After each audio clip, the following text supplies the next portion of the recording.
It's not every day in Valley High School football that you see a Division I quarterback throw a touchdown pass to a Division I linebacker. And what's even more in common, when those two players are also brothers. In reality, the play was only 4 seconds long, but for Jeremy and Justin Springer, this touchdown was a long time in the making. Jeremy played offense all through high school, while his twin brother Justin played defense. This was the only time the two brothers came together for one big play. That's a pretty cool deal when it's Springer to Springer, you know, brother to brother, twin to twin, to score 7 points. So that's something they'll always have, they can take with them. And obviously they were both fantastic players, but that was one special moment. 3 years after that touchdown, football has taken the Springer brothers in different directions. Jeremy plays for UTEP, where he's made the switch from quarterback to linebacker. You know, it was good. I mean, a lot of hard work. A lot of times I was tough, a lot of toll on my body. But, you know, I'm getting in. Spring was a really good thing for me to start linebacker in the spring to carry over to the fall. As for Justin, he's back on the Kansas practice field after suffering a season-ending knee injury last year. Summer workouts went really well. I did every summer workout. I'm back in shape. My knee's fine now. And just in time, 17 days from now, Justin's Kansas plays Jeremy's UTEP. Yeah, every day I talk to him on the phone, and every day that topic comes up, that game, and I'm really looking forward to that game. No matter which team wins, these former Falcons will be back on the football field for the first time since high school. It'll be a chance for another memory, and a chance for two twins to have 4 more seconds. Long gone are Jeremy and Justin, but the success still continues in Los Fresnos. The Falcons have been regular third-round contenders for the past 3 seasons. This year the names might be different, but Scott Ford's wide-open offense still remains. The kids set new goals in the spring, and we had spring ball. They've invested a lot. Anytime you invest a lot, you're willing to do a lot to achieve success. So I think our kids are excited and willing to do what it takes to be successful. We graduated 34 seniors, you know, and it's hard to replace a Dylan De Leon. Dylan De Leon has been a starting quarterback for 3 years. That's probably one of our areas where we need to really concentrate on. In Brownsville, it was a case of the haves and the have-nots last season. While Porter and Pace made the playoffs, Rivera, Lopez, and HANNA combined for only 3 district wins. When I first came in, these guys were sophomores here, so we've got a pretty good group to work with right now. And, you know, I've been here, this is my 3rd year, so I'm getting a little bit used to, you know, what we want and what my type of philosophy is. Last year our defense, we gave up a lot of points, but this year we're definitely looking to improve with our new defensive coordinator. We're doing pretty good. Receivers are catching, linemen are blocking.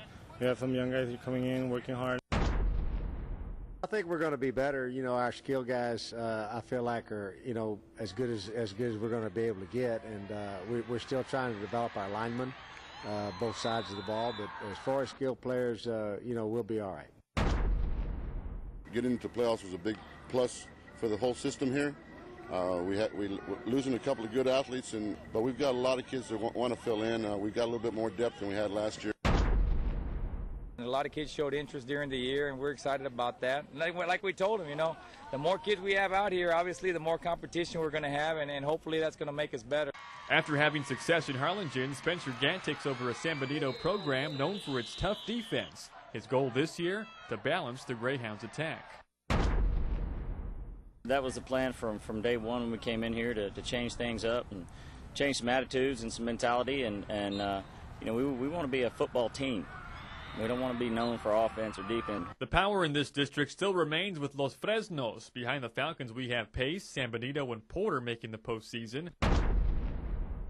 For the 3rd straight year, 31-5A will be a battle of 3 school districts with rich football traditions: Harlingen, PSJA, and Edinburg.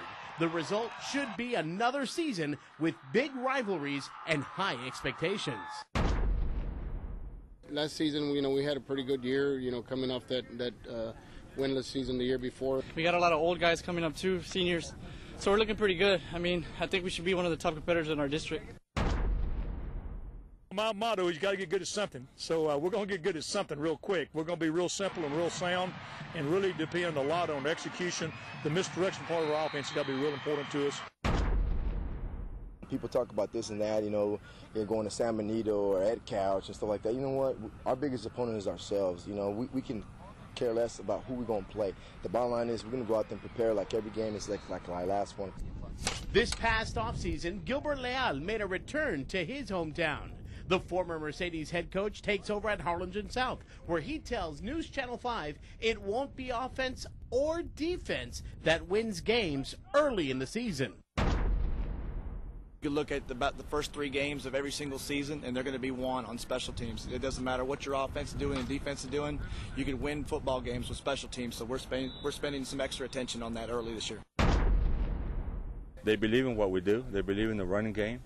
And we have some backs coming back that are returning starters who should be carrying the load on offense. Last year we really focused on our offense. We're trying to implement that. This year we're focusing more on our defense. We moved a couple of players over from offense to our defense. We're looking to be a bit more speed oriented. We're not going to have the size that we had here last year, but we should have a lot more speed. We had a lot of trouble last year offensively, especially in the red zone, so that was one of the priorities. That has been our priority since the spring. Kind of went back to our old offensive system and getting back and trying to run the ball. We got 37 seniors returning. That means we got a lot of experience coming back, a lot of experience on the defense. We do have some younger guys on the offense. I have some things to work out. But we started the season undefeated. We're going to come around with a win. All signs point to Harlingen maintaining their place atop 31-5A. PSJA North, Edinburg North, and PSJA should be close behind.